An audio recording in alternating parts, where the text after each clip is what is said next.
The folder slid across the Christmas table so softly it almost made no sound at all. Daniel's mother pushed it with 2 fingers right between the dish of candied yams and the basket of dinner rolls, as if she were offering me something polite. Her smile stayed in place, neat and cold. "We think this is best," she said, "before the wedding moves forward."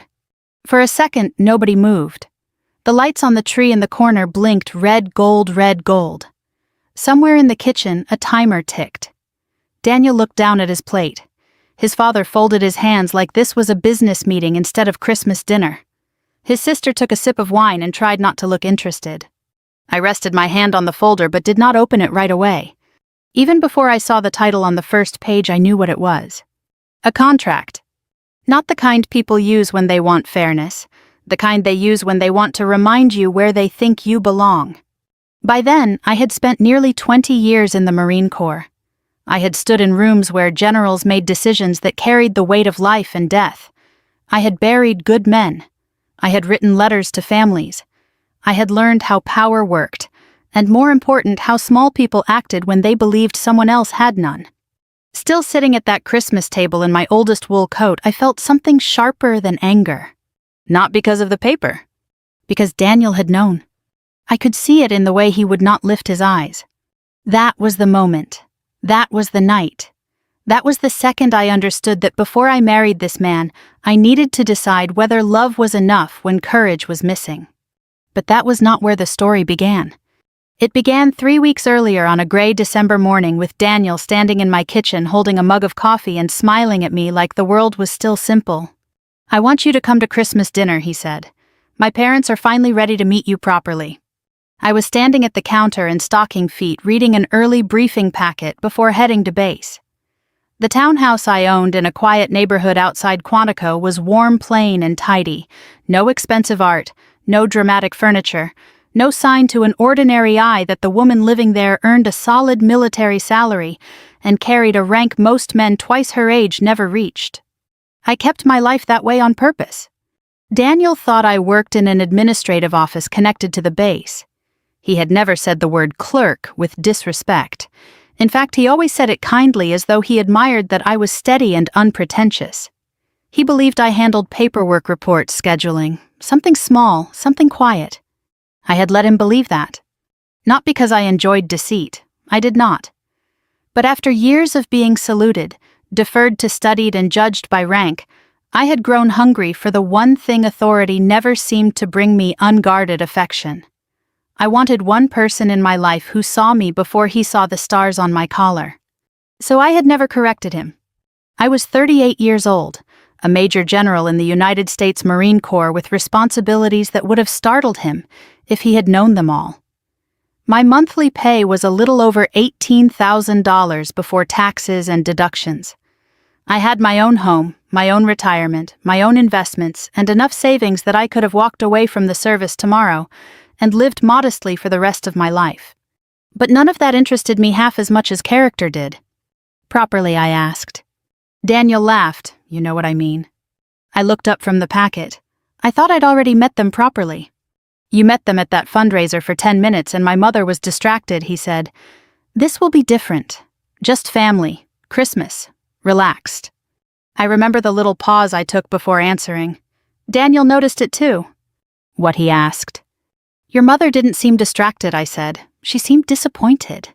He gave me that helpless half-smile of his, the one meant to smooth over discomfort without ever truly facing it. "She just doesn't know you yet." That was Daniel's way. He was a good man in many of the daily, ordinary senses. He remembered how I took my coffee. He checked the oil in my car without telling me. He took his suit jackets to the dry cleaner on time and sent flowers to widows from church. He called his aunt every Sunday. He would bring in my grocery bags without being asked. But Daniel had been raised in a family where keeping the peace mattered more than speaking plain truth. Around his parents especially, he softened himself into someone smaller. He did not lie exactly. He just let things go unchallenged until they hardened into facts. "When is dinner?" I asked. "Christmas Eve," he said. "My sister and her husband will be there too." I set down the packet and turned fully toward him. "And what exactly have you told them about me?" His eyebrows lifted too quickly. That you work on base. That's all. He shrugged, more or less. It would have been easy then to tell him. To say, Daniel, I am not an office clerk. I am a Marine Corps Major General, and if your parents want to know whether I can support myself, the answer is yes. But something in me resisted. Not pride, curiosity. By then, I had spent enough time around wealth, real wealth inherited, wealth, anxious wealth, to know that many people were not measured by what they had, but by how they treated those who seemed to have less. Daniel's family came from old East Coast comfort. Not dynastic riches, but the sort of money that lived in country club memberships, careful haircuts, and a belief that family reputation had to be protected from embarrassment. I had watched women like his mother my whole life, sweet voice, sharp eyes, generous in public, exacting in private. And I suddenly knew I wanted to see something clearly before I married her son. All right, I said, I'll come. He smiled with relief and came over to kiss my forehead. You'll see, it'll be nice. I smiled back, but I did not answer. After he left for work, I stood alone in the kitchen for a long moment, the packet forgotten my coffee cooling in my hand. Then I went upstairs, opened my closet, and looked past the tailored coats and good wool dresses I wore for formal military functions when appropriate. I chose the oldest coat I owned. Brown wool. Still decent, but worn thin at the cuffs. A coat my mother would have called respectable, and other women might have called tired. My mother had raised me in a small town in North Carolina. My father died when I was young, and my mother worked in the county records office for 26 years, wearing sensible shoes, and keeping every receipt in an envelope marked by month. She used to tell me, a person with good character doesn't need to announce herself. The world will eventually do the announcing for her. She also used to say, if you really want to know who people are, let them think you can't do a thing for them. I heard her voice that morning as clear as church bells. So I made a decision. I would go to Christmas dinner dressed plainly. No jewelry beyond my watch. No polished authority, no hints.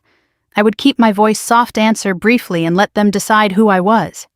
Not because I wanted revenge. Not yet. Because I wanted truth. The weeks before Christmas passed in the usual blur of duty and December obligations. There were ceremonies, budget meetings, personnel reviews, and the annual ache that settles over military communities during the holidays, when everyone is mindful of who is deployed, who is grieving, who is coming home, and who is not. In public, I carried myself as I always did, calm, direct, self-contained. On base, people stood when I entered a room. Men twice my age chose their words carefully around me. In one afternoon, I might approve travel review, a disciplinary recommendation, and call the widow of a staff officer. By evening, I was home watering a small fern near my living room window and heating soup on the stove. It suited me. Daniel came by often. We decorated my little artificial Christmas tree one Sunday afternoon. He brought peppermint bark from a local shop. He talked about his office Christmas party, his niece's choir concert, his mother's obsession with the table setting this year. She has special china she only uses on Christmas Eve, he said. My dad carves the ham like it's a ceremony. Sounds lovely, I said. He hesitated. You're nervous? No, I said. I'm observant. He laughed, but something in his face tightened. A few nights later, he was flipping through channels in my living room when he said too casually, "If my parents ask about your future, don't take it personally." I looked over from the armchair where I was mending a loose button on a cardigan. What does that mean? You know, they're practical people. Practical about what? He shifted. Marriage, finances, stability. I threaded the needle slowly. Daniel, do your parents think I'm unstable? No, he sat up. Not unstable, just they like to know where things stand. That was the second warning. Enough that any sensible woman would have pressed harder. I did not. I only nodded and kept sewing. The afternoon of Christmas Eve was bright and cold. I dressed carefully in the role I had chosen. Dark skirt, plain blouse, low heels, my oldest coat, no earrings, no makeup beyond what was necessary not to look tired. I pinned my hair simply and left it that way. When I looked in the mirror, I saw exactly what I wanted them to see. A quiet woman, pleasant enough, forgettable if you were foolish. Daniel picked me up just before 5. He was wearing a navy sweater and looked handsome in the open, earnest way that had first drawn me to him. He carried a pie I had baked, and complimented my coat, which told me he truly did not see what I was doing. On the drive to his parents' house, Christmas lights glowed across front porches and shrubs. Maryland suburbs at Christmas time have a particular kind of order to them, wreaths on every other door, neat lawns gone brown for winter candles glowing in front windows, the feeling that people are trying very hard to produce warmth on schedule. Daniel reached over and touched my hand. "Thank you for doing this." "Of course," I said. "You'll like them more once you know them." I turned my face toward the passing dark outside the window. Maybe. Their house stood at the end of a quiet cul-de-sac, large without being vulgar. White columns, green shutters, brass lantern by the door. The sort of place that had hosted many holidays and wanted you to notice it had done so successfully. Daniel parked in the driveway. Through the front window, I could see the glow of a tall tree and the movement of figures inside. I took one breath, then another. Not because I was afraid of them, because I knew with the strange stillness that sometimes comes before a storm that this night was going to tell me something final. Daniel came around to open my door pie in one hand, smile in place. I stepped out, buttoned my old coat against the cold, and walked with him to the front porch. From inside I could already hear laughter. Then the door opened. The woman who opened the door smiled the way people do when they've already made up their mind. "Daniel," she said warmly, leaning in to kiss his cheek. Then her eyes moved to me, quick and measuring. "And this must be... you." Her voice lingered on the last word just a fraction too long. "Mom, this is Daniel," began. "I remember," she said, cutting him off gently. "We met briefly." She stepped aside to let us in. The house was exactly what I expected: polished hardwood floors, a tall Christmas tree dressed in gold and glass, the faint scent of cinnamon and baked ham in the air. Everything was arranged just so the way people arrange a life they want others to admire. "Take your coat," she said, reaching for mine. I hesitated for the smallest moment, then let her. Her fingers brushed the sleeve, and I saw the almost invisible flicker in her expression when she felt the worn wool. Not disgust, not quite. Just confirmation. She hung it carefully as though it might shed. "This way," she said. We moved into the living room where Daniel's father stood near the fireplace, one hand resting on the mantel. He was a tall man in his 70s, straight-backed, with the kind of posture that comes from a lifetime of believing he has earned his place in every room. "Dad," Daniel said, "this is..." "Yes, yes," his father replied, extending his hand to me. "Welcome." His grip was firm, his smile practiced. His eyes, like his wife's, did their work quickly, taking in my clothes, my shoes, my posture. "Good to finally have you here," he added. "Thank you for inviting me," I said. Behind him, a younger woman approached, carrying a glass of wine, Daniel's sister. She was dressed beautifully, her hair done, her smile bright in a way that felt rehearsed. "So this is the mystery woman," she said lightly. "I've heard so much." I doubted that. Her husband followed a step behind, quieter, observing. "Can I get you something to drink?" Daniel's mother asked. "Water would be fine," I said. "Just water," the sister asked, a hint of amusement in her voice. "It's Christmas." "I'm driving later," I said. That wasn't entirely true, but it was simple. His mother returned with a glass of water and handed it to me with careful politeness. "Dinner will be ready in a few minutes. Why don't we sit?" We moved into the living room. Conversation began easily enough, but not naturally. Questions came my way, but they were shaped in a certain direction. "So Daniel tells us you work on base," his father said, settling into his chair. "Yes," I said. "What kind of work?" he asked. "Administrative," I answered. He nodded slowly, as if placing that into a category he understood completely. "That must be steady," he said. "It is," I replied. His sister leaned forward slightly. "Do you enjoy it?" "I value the structure," I said. That seemed to satisfy her, or at least confirm whatever she had already decided. Daniel tried to keep the conversation moving. He talked about work, about a project he was finishing, about a trip they might take in the spring. His mother listened, smiling at him, nodding her attention warm and full when it rested on her son. When it returned to me, it cooled. "And your family?" she asked. "My mother passed a few years ago," I said. "I don't have any siblings." "Oh," she said softly, tilting her head. "That must be difficult." "It was," I said. There was a pause, not of sympathy, of recalibration. "Less family, less support, less structure?" His father cleared his throat. "Well, it's good you have Daniel now." I took a sip of water. Yes, I said evenly. It is. Dinner was announced a moment later and we moved into the dining room. The table was set beautifully. White china with a delicate gold rim. Crystal glasses. Cloth napkins folded just so. A centerpiece of pine branches and candles. It was the kind of table my mother would have admired and then quietly worried about scratching. We took our seats. Daniel sat beside me, his parents across, his sister and her husband at either end. The meal began with grace. His father bowed his head and gave thanks for family, for blessings for the year behind and the year ahead. His words were sincere, practiced, and complete. When he finished, everyone lifted their heads. Please, his mother said, eat. The food was good, very good. Ham glazed perfectly, sweet potatoes rich and soft, green beans with almonds, rolls warm and light, everything prepared with care. But the conversation never settled. So his mother said after a few minutes, turning to me again, "Do you plan to continue working after the wedding?" "Yes," I said. "In the same position?" she asked. "For now," I replied. She nodded, exchanging a brief glance with her husband. "I only ask," she continued, "because Daniel has worked very hard to build a certain lifestyle. Stability is important." "I agree," I said. His sister smiled faintly. "Of course, sometimes priorities shift after marriage." "Sometimes," I said. Daniel shifted beside me. I could feel the tension in his arm. "They're just trying to get to know you," he murmured quietly. "I understand," I said. His father set down his fork. "And what about long-term plans?" he asked. "Savings, retirement, those sorts of things." "I have a plan," I said. He smiled thinly. "I'm sure you do. It's just that, well, these things matter more when two people are building a life together."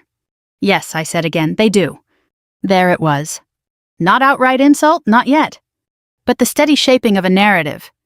A woman with modest means, limited prospects, a potential risk. Daniel tried to shift the subject again, but his mother brought it back. "We've seen situations before," she said, her tone gentle but firm, "where intentions are good, but differences in background can create complications." I looked at her. "What kind of complications?" "Oh," she said lightly, "expectations, financial habits, responsibilities." "And how those are shared," his father added. I folded my hands in my lap. "Shared how?" His mother smiled, equitably. The word hung in the air. Daniel cleared his throat. "Mom, it's a reasonable conversation," she said. "Yes," I said calmly, "it is." And then it happened. His father leaned back slightly. His mother reached beside her chair. The room quieted in a way that had nothing to do with the food. She placed a folder on the table, and with 2 fingers she slid it toward me. "We think this is best," she said, "before the wedding moves forward." This time I did not wait. I opened it. The first page was exactly what I expected. A prenuptial agreement. But as I read, I saw more than legal language. I saw assumptions. That I would contribute little, that I might depend, that I might take, that I needed to be managed before I could become part of their family. I read each line carefully. No one spoke. When I reached the end of the first page, I turned it. There were notes in the margin, in his mother's handwriting. "Important, must discuss before venue deposit." I closed the folder slowly, and only then did I look up. Daniel was staring at his plate. He hadn't said a word. I rested my hands lightly on the table, and for the first time that evening I allowed a small silence to settle. Not the silence of discomfort. The silence of understanding. They thought this was about money. They thought this was about protection. They thought I was the risk. I looked at Daniel, then at his parents, and I realized something with perfect clarity. This was not the moment I had been invited into their family. This was the moment they had decided who I was allowed to be. They had just made their move. They had no idea they had just chosen the wrong woman. I let the silence sit a moment longer than most people would have. Long enough for discomfort to settle into the room. Long enough for each of them to wonder how I would react. Then I placed my fingertips lightly on the edge of the folder and said very calmly, "When was this drafted?" Daniel's mother straightened a fraction, a few weeks ago. I turned my eyes to Daniel. "You knew about it." He swallowed. "We talked about it. I didn't think." "You didn't think I should be told?" I asked. "It's not like that," he said quickly. "I just didn't want to upset you before the holidays." His father leaned forward slightly. "There's no need to make this adversarial. This is simply a precaution. Standard, really. Standard for whom, I asked. For families in our position, he said. I nodded once as if that answered something. And what position is that, I asked? His sister shifted in her seat. Dad just means people who have something to protect. I see, I said. I opened the folder again, flipping back to the first page. And you believe I do not? No one answered that directly. Daniel's mother offered a soft, measured smile. We don't know enough about your financial situation. That's exactly the point. These things are best clarified ahead of time. Clarified, I repeated.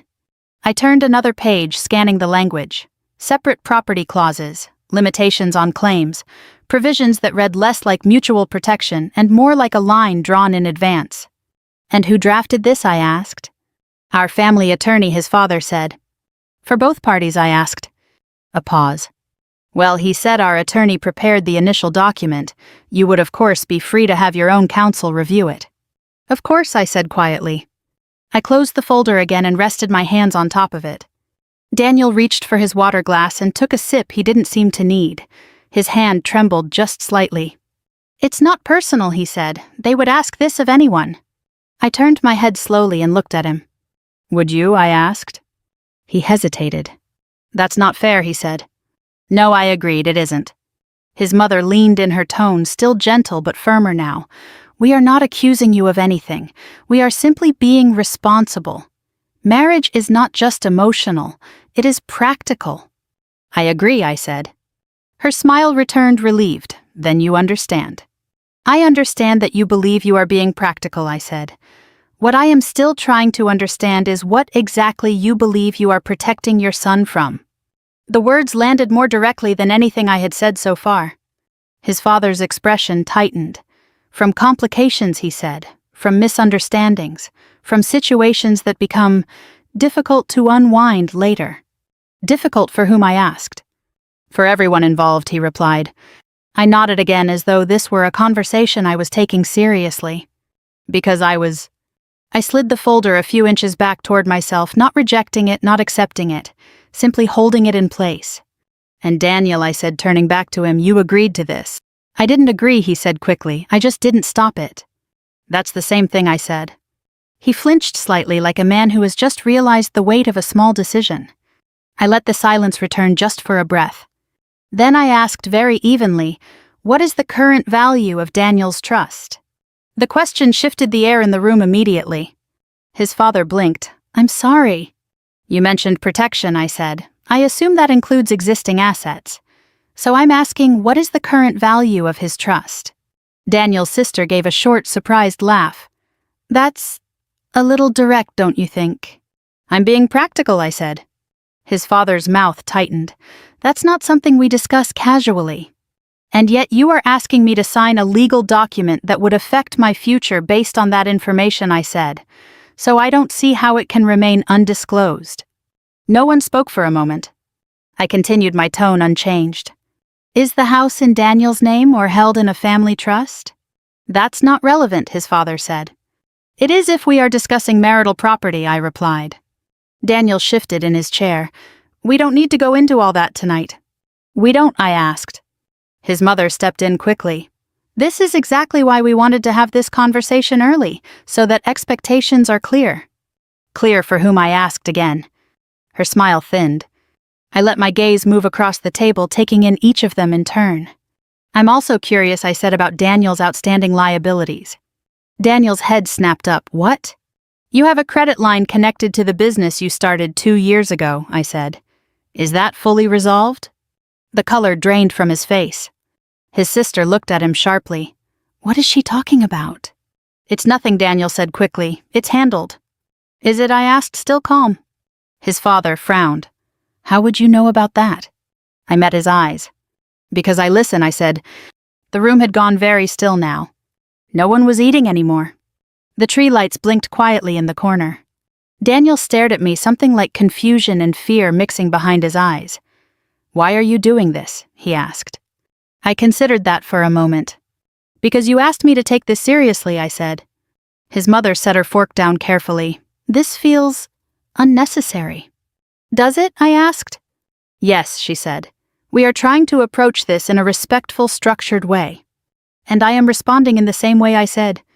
Her expression hardened just a fraction. You are being defensive, she said.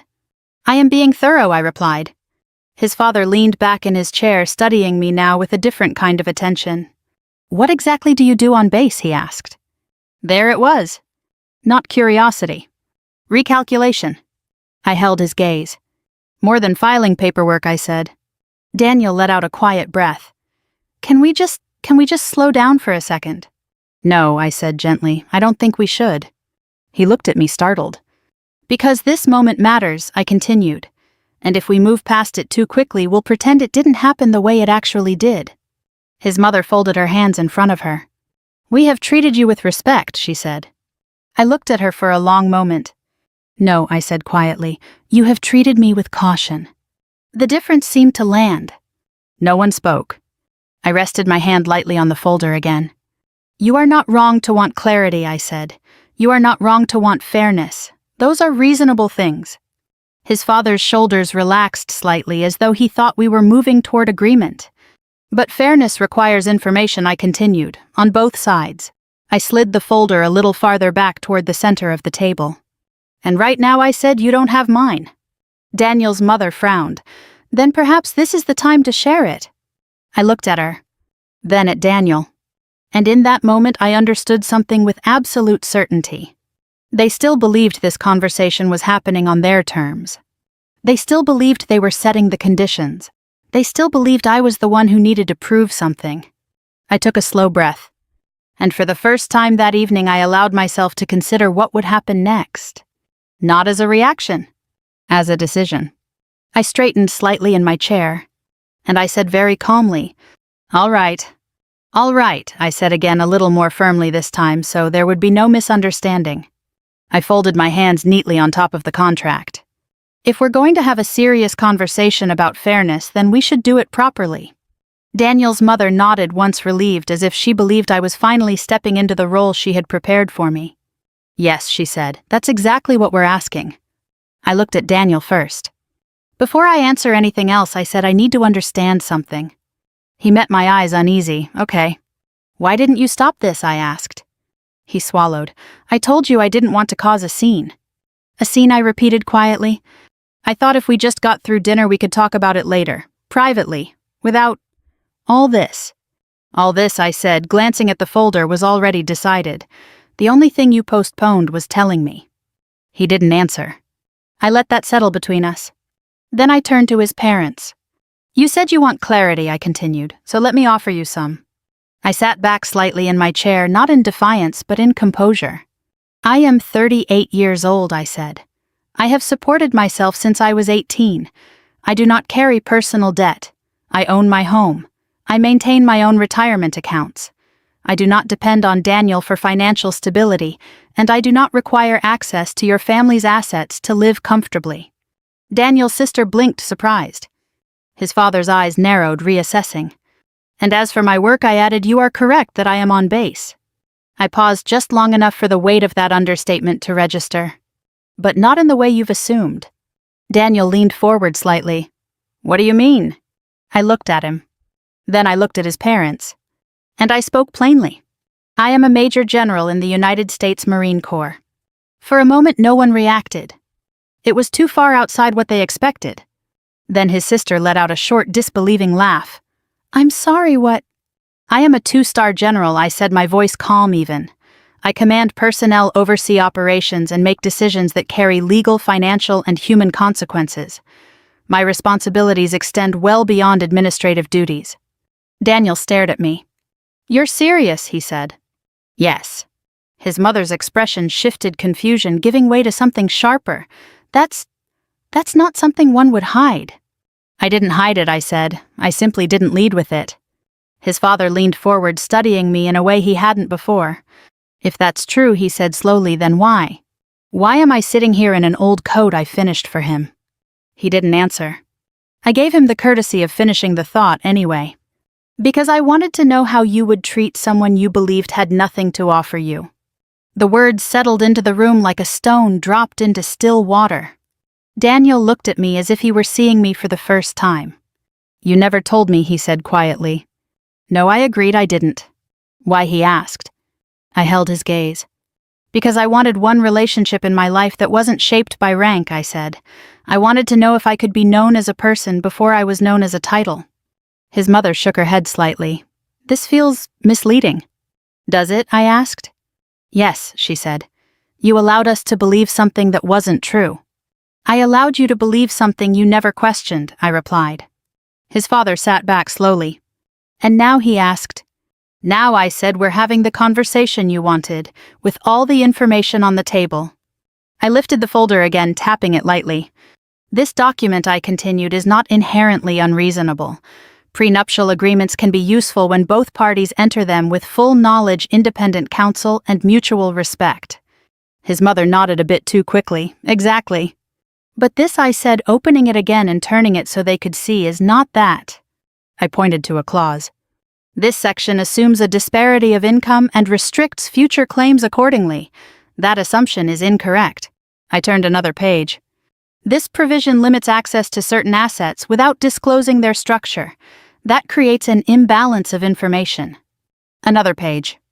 And this language here, I added, tapping the margin note, is not legal at all. It's personal. It reflects a concern about character rather than a concern about assets. Daniel's sister shifted uncomfortably. His father frowned. Our attorney drafted that. Your attorney drafted a document based on your perspective, I said, not on a full understanding of both parties involved.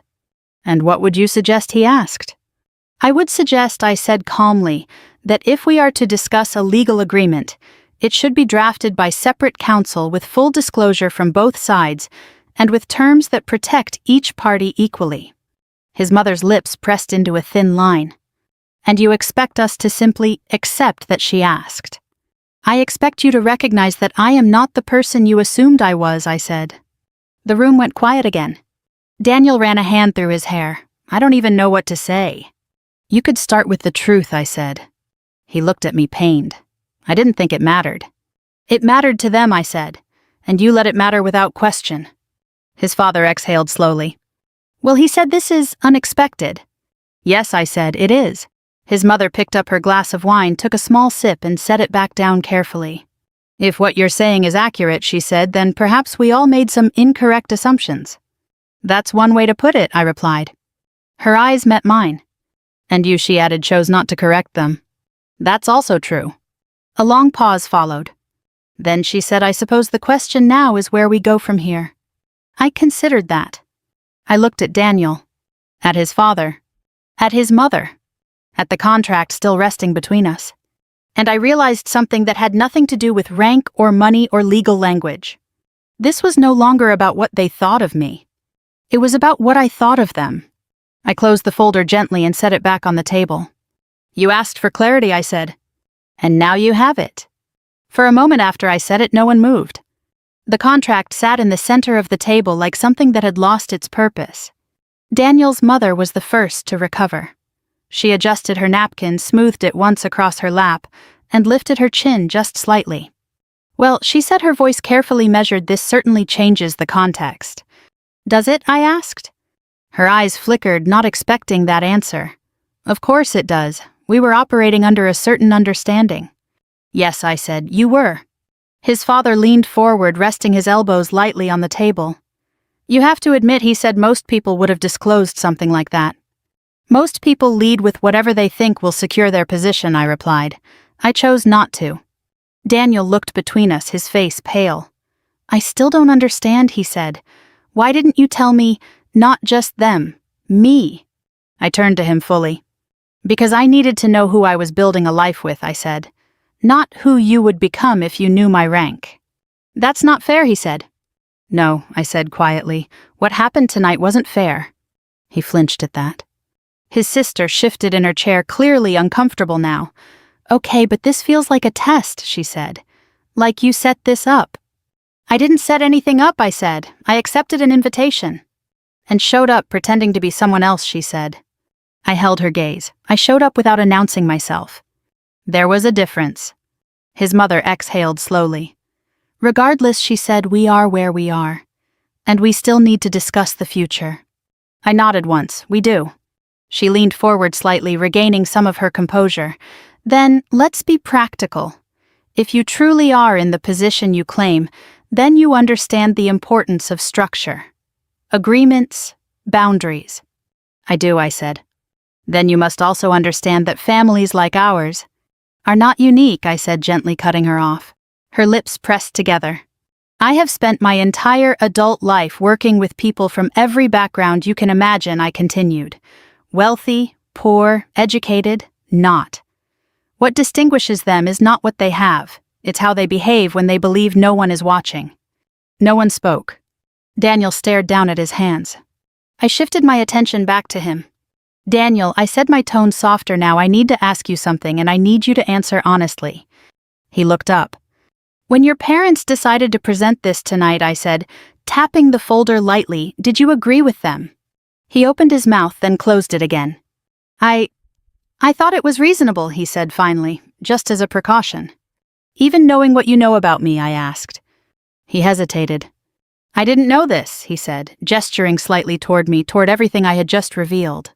No, I said, but you knew me. That landed harder. He looked down again. I didn't think they were trying to hurt you, he said quietly. That's not what I asked, I replied. Silence stretched between us. Then slowly he said, I didn't stop them. I nodded once. That's what I needed to know. His mother leaned in quickly. Daniel was trying to keep the peace, she said. You can't fault him for that. I turned my head toward her. Yes, I said, I can. Her eyes widened slightly. Keeping the peace, I continued, at the expense of someone else's dignity, is not peace. It's avoidance. His father shifted in his chair. Now hold on, he said. No one intended to compromise your dignity. I met his gaze. You handed me a document designed to limit my place in your family before you understood who I was, I said. You made assumptions about my character based on what I wore, what I said, and what you believed I could offer. That's not, his sister began. It is, I said, still calm. The room fell quiet again. I let it. Then I did something none of them expected. I reached down, slipped the engagement ring from my finger, and placed it gently on the table beside the contract. The small sound it made against the wood seemed louder than anything else that night. Daniel's head snapped up. What are you doing? He asked. I'm pausing, I said. Pausing. His voice cracked slightly. You're taking the ring off in front of my family and calling it a pause. Yes, I said. Why? He demanded. I looked at him, not unkindly. Because I don't know if you're ready to stand beside me, I said, and I'm not willing to build a marriage on uncertainty. His mother's face tightened. This is an overreaction, she said. No, I replied, it's a decision. His father leaned forward, his voice firmer now. You're going to walk away from an engagement over a conversation. I'm stepping back, I corrected him, because of what that conversation revealed. Daniel shook his head, disbelief and hurt written across his face. You could have told me, he said again. And you could have trusted me, I said. That was the truth at the center of it. Not the contract. Not the dinner. Trust. I stood slowly, smoothing my skirt. Thank you for the meal, I said to his parents, my voice steady. It was very well prepared. His mother stared at me, speechless now.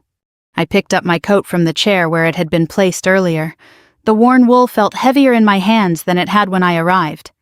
Before I turned to leave, I looked at Daniel one last time. I meant what I said, I told him. This isn't the end, but it's not the beginning anymore either. He didn't move. None of them did. I walked to the front door, opened it, and stepped out into the cold December night. The air hit my face sharp and clean. Behind me, I heard the door close. And for the first time that evening, I allowed myself to feel it. Not anger. Not triumph. Loss. Because sometimes the hardest part of seeing people clearly is realizing they're not who you hoped they were. The first few days after Christmas were the quietest I could remember in years. Not the kind of quiet you get after a long day's work when you sit down with a cup of tea and let the world settle. This was a deeper kind, the kind that leaves space for thoughts you've been too busy to face. I went back to base on the morning of the 26th. The routine helped. There were briefings waiting, reports that needed review, a personnel issue that had been delayed over the holiday. In my world, decisions didn't pause because it was Christmas. People still depended on clarity, on direction, on someone willing to take responsibility. So I stepped back into that role without hesitation. In uniform, everything made sense. People stood when I entered a room. Conversations tightened. Information was presented directly. No one wondered what I contributed or whether I belonged at the table. My authority wasn't a question, it was a fact. There is comfort in that even if you don't admit it. But when I came home in the evenings, the silence returned. My townhouse felt larger than it had before. The small artificial tree still stood in the corner of the living room, lights unplugged, now ornaments, catching the faint glow from the street lamp outside. The pie Daniel had brought was still on the counter the first night. I threw it away the next morning. I didn't hear from him right away. That didn't surprise me. Daniel was not a man who rushed into difficult conversations. He approached them the way some people approach cold water, slowly, carefully, hoping to adjust before fully stepping in. On the third day he called. I let it go to voicemail. His message was short. "I'm sorry," he said. "I don't even know where to start, but I'm sorry. Please call me when you're ready." I listened to it once, then I deleted it. Not out of anger. Out of discipline. I had learned over the years that immediate responses often come from emotion, not clarity, and I wanted to understand what I felt before I tried to explain it to him. A week passed. Work filled most of it. Meetings, reviews, long hours that blurred into one another. There were moments when I forgot entirely about Christmas dinner, about the contract, about the look on Daniel's face when I placed the ring on the table. But then something small would bring it back. A couple holding hands in a parking lot, a wedding announcement in the paper, a Christmas card left unopened on my kitchen counter. By the second week, the calls stopped. Instead, a letter arrived. It was handwritten. I recognized his handwriting immediately, careful, slightly slanted the way he always wrote grocery lists. I set it on the table and looked at it for a long time before opening it. When I finally did, I read it slowly. He didn't try to defend himself. That was the first thing I noticed. He wrote about that night, about what he had seen and what he had failed to see. He admitted that he had known about the contract and had convinced himself it was just a formality. He admitted that he had been more concerned with avoiding conflict than with protecting me. "I thought I was being reasonable," he wrote. "I thought I was keeping things smooth. I didn't realize I was letting you walk into something unfair." He paused there, then continued. "I also didn't realize how much I liked the version of you I thought I knew." That line made me stop. He went on to explain it. He said it had been easier to feel steady, confident, even a little important beside someone he believed needed him. That he had never asked deeper questions about my work because he didn't want to disturb that balance. "I'm not proud of that," he wrote, "but it's true." I set the letter down for a moment and stared out the window. There it was. Not just an apology. Understanding. That mattered more than anything he could have said in the first few days. The next letter came 4 days later. This one was shorter. "I've started seeing someone," he wrote, "a counselor. I don't think I know how to handle my parents the way I should. I want to learn." He didn't ask me to come back. He didn't ask me to forgive him. He just told me what he was doing. That mattered too. By the third week, I had 3 letters. Each one a little clearer than the last. He wrote about his childhood, about the way his parents made decisions, about how disagreement was handled, not through open conflict, but through quiet pressure. He wrote about how he had learned to keep peace by stepping aside rather than standing up. "I thought that was maturity," he wrote. "I'm starting to see it was avoidance." I read that line twice. Then I folded the letter carefully and placed it with the others. I didn't respond. Not yet.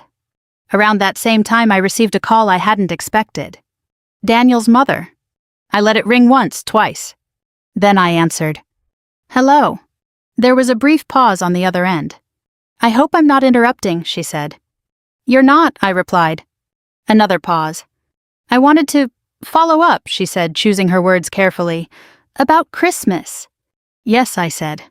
"I believe things may have been misunderstood," she continued. I leaned back slightly in my chair. "In what way?" I asked. "We were trying to be responsible," she said, "and perhaps the way we approached it was too direct." "Directness wasn't the issue," I said. She hesitated. "What was the issue in your view?" she asked. "Assumption," I said. Silence. Then more quietly, "I see." I wasn't sure she did. I also wanted to say, she added, that we were not aware of your position. I understand that, I said. And had we known, she continued, we would have handled things differently. I let that sit for a moment. Would you? I asked. She didn't answer right away. I would hope so, she said finally. That was honest in its way. Then perhaps the issue wasn't information, I said. It was perspective. Another silence. I suppose, she said slowly, there is some truth in that. We ended the call shortly after. It wasn't an apology. Not yet. But it was movement. The real change came a few days later. A letter arrived from Daniel's father. Typed, not handwritten. Brief. I misjudged you, it read. Not because of what you withheld, but because of what I assumed. That is my responsibility. I regret the way that manifested. No explanations. No excuses. Just that.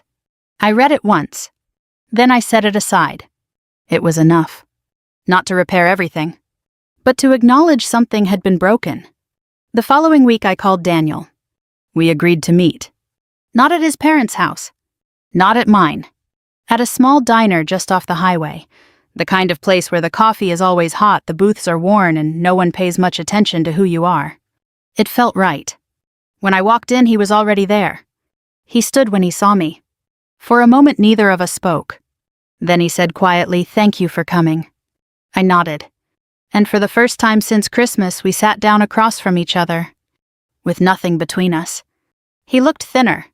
Not in a way most people would notice right away, but I saw it. The lines around his eyes were a little deeper. His shoulders didn't sit as easily as they used to. There was something in his posture less certain, more deliberate. He waited until I had settled into the booth before he sat down again. A waitress came over, poured coffee for both of us without asking, and left us with 2 menus we didn't need. "Thank you for coming," he said again. "You said that already," I replied, not unkindly. "I know," he gave a small, nervous smile. "I just didn't want to assume." "That's new," I said. He nodded. "I'm trying." We let that sit for a moment. Outside, cars moved steadily along the road. Inside, the quiet hum of conversation and clinking dishes created a kind of privacy that didn't feel forced. Around us, older couples leaned toward each other, sharing stories, finishing meals they had probably ordered the same way for years. It grounded the moment. Daniel wrapped his hands around his coffee cup. "I read your face that night," he said.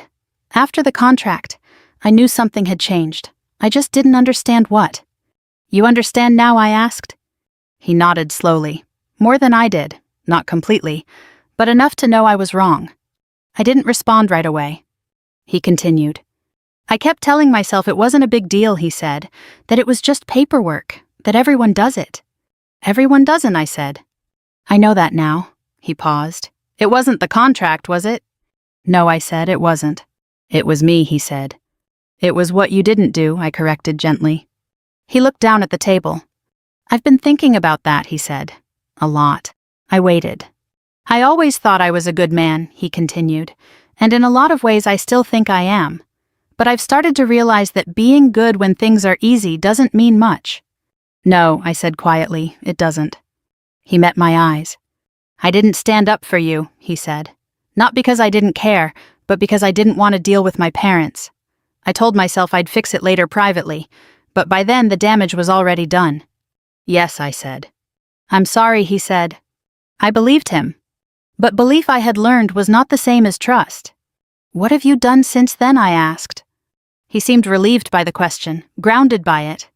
"I've been seeing a counselor," he said, like I wrote, twice a week at first, now once. I nodded. "I didn't realize how much of my life I've spent trying to keep things smooth," he went on. "How much I avoid conflict, especially with my parents." "That's not uncommon," I said. "I know," he replied. "But it's not something I want to keep doing." He took a breath. "I met with a lawyer too," he added. "Not my parents' attorney, my own." That caught my attention. And I asked. He explained what a fair agreement actually looks like, Daniel said. Mutual disclosure, separate representation, terms that protect both people, not just one. "That's correct," I said. I didn't know that he admitted, I just assumed my parents did. "Assumption seems to run in your family," I said. He gave a small, rueful smile. "Yeah, I've noticed." We sat quietly for a moment, both of us absorbing what had been said. Finally, he looked at me again. "I'm not asking you to come back," he said.